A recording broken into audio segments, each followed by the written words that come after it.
Добре дојдовте ученици на овој онлайн час по математика за 6-то оделение.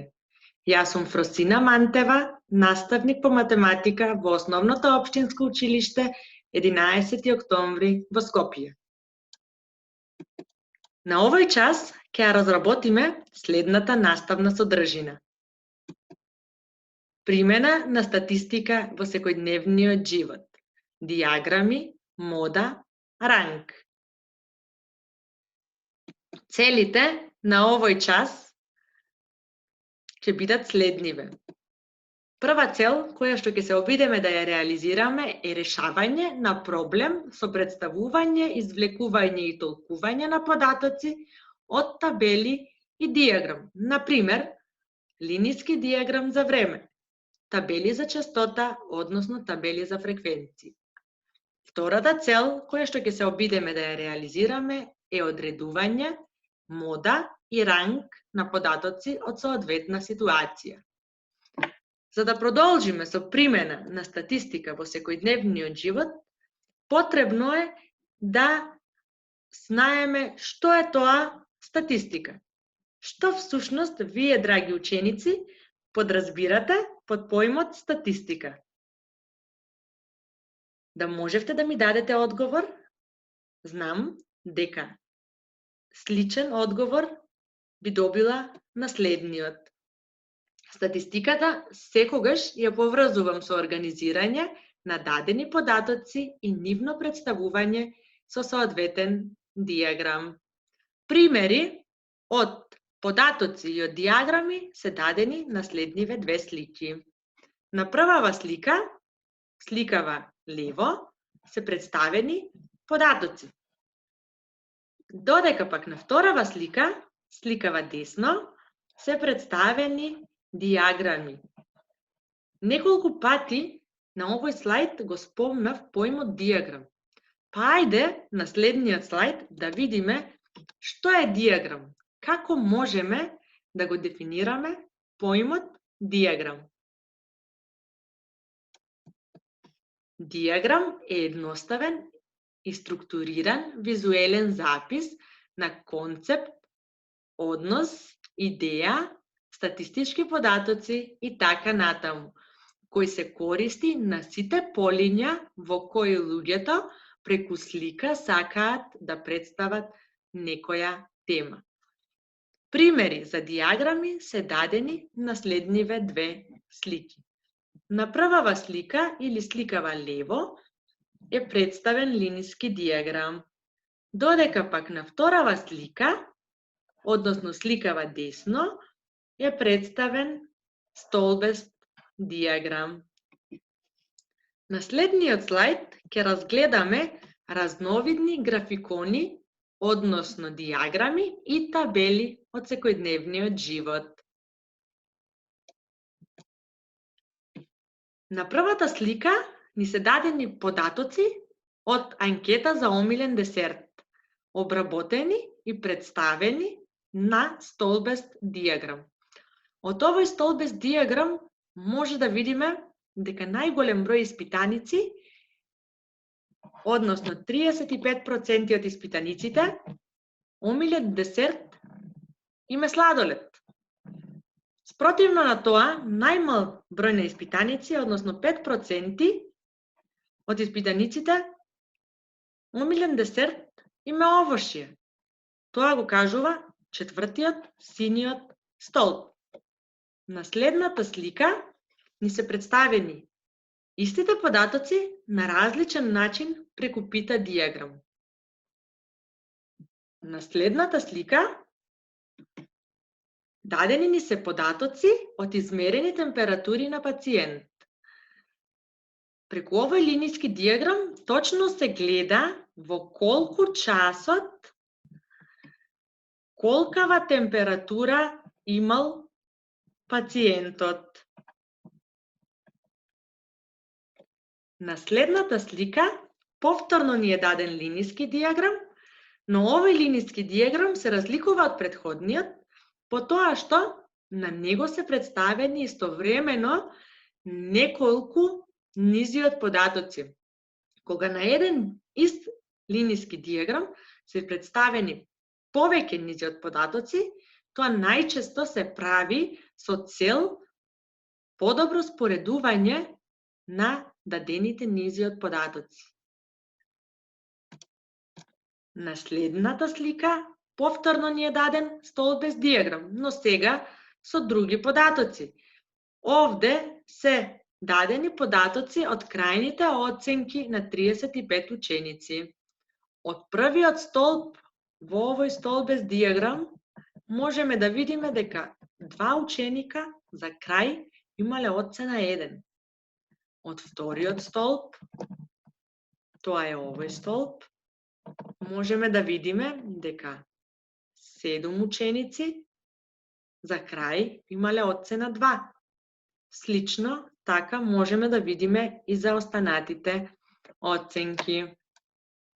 На следниот диаграм, тоа е пита диаграм, ни се представени истите податоци од претходниот столбец диаграм. Освен преку пита диаграм, столбец диаграм, линиски диаграм, податоците можат да се представат и табеларно, и тоа најчесто и најпрво се прави. Тоа е дадено на следнава слика. Во оваа слика гледаме дека табеларно се представени броевите од 2 до 49 и тие соодветно се групирани во зависност од тоа дали се парни или непарни и дали се прости или не се прости. Ајде малце да размислиме, ученици, зошто е потребно податоците кои што ги разработуваме, да ги представуваме во табела, во столбец диаграм, линиски диаграм, пита диаграм и така натаму. Зарем не можеме само обично да си ги запишеме и така да си ги имаме? Кога работиме со голем број на податоци, па без разлика и да работиме со помал број на податоци, многу се тие попрегледни, појасни, почитки, кога се најпрво представени во табела. Така можеме најлесно и за најбрзо време да дојдеме до податокот кој што не интересира. Доколку пак сакаме да постигнеме поголема визуализација на низата од податоци, тогаш ја представуваме на соодветен диаграм. Може да биде столбец, како што кажа, линиски диаграм, пита диаграм и така натаму. За да продолжиме со решавање на задачи, односно со представување на одредени низи на податоци преку соодветен диаграм и да пресметаме мода и ранг, најпрво ќе видиме што е тоа мода, а што е тоа ранг. Мода е вредноста која се повторува најголем број пати во низата на податоци. Или, со други зборови, мода е најзастапениот податок во низата. Додека пак, разликата помеѓу најголемиот и најмалиот број во низата од податоци се вика ранг. Рангот ни дава представа за тоа како се распространети податоците во низата. Знаејќи го ова, можеме да го разгледаме следниот пример. Во овој пример, измерена е температурата во текот на еден ден и податоците се представени табеларно. Од првата колона, колоната време, можеме да воочиме дека температурата која што е мерена во текот на еден ден е мерена на секој 2 часа, почнувајќи од 6 часот, па се до 22 часот. И измерената температура соодветно е запишана во втората колона под наслов температура. Вака податоците ни се представени табеларно. Но, за да постигнеме поголема визуализација на овие податоци, тие се представени со соодветниот линиски диаграм. Ова е линискиот диаграм во кој што на хоризонталната оска е представено времето, а на вертикалната оска измерената температура. Низата од податоци, односно низата од измерените температури е следнава. Модата на оваа низа од податоци е 23 и тоа е така затоа што 23 е податокот кој што два пати се повторува за разлика од останатите податоци кои што се повторуваат само поеднаш, односно се среќаваат само поеднаш. Рангот, за да го најдеме, потребно ни е да воочиме дека најголемиот податок во низата од податоци е 31. Тоа е податокот кој што е измерен во 14 часот, а најмалиот податок во низата од податоци е 18. Тоа е податокот кој што е измерен во 22 часот, така што разликата помеѓу овие два податока ни го дава рангот и тоа е точно 13. Во следниот пример се бара слично на претходната задача. Ајде да видиме. Родителите на Петар на секои 2 години го забележуваат неговото растење во висина. Порастот на неговата висина е даден во следната табела на честота. И во овој пример податоците од мерењата на висината на Петар се забележени во табела. Ваша задача е да ги представите овие податоци на линиски дијаграм, да ја определите модата, се разбира, доколку ја има, размислете добро. Модата е оној податок кој што се повторува најмногу пати во една низа од податоци. Ако нема таков податок, нема да има ниту мода. И третото барање, да го определите рангот на податоците. Сега можете да ставите пауза, па потоа да продолжите со остатокот на видеото. Ајде да си ги проверите добиените резултати во вашите тетрадки. Линискиот дијаграм кој што се добива за растењето на Петар во висина е следниот и од него јасно се гледа дека на секои 2 години колкава е висината која што е измерена. Низата на податоци е следнава,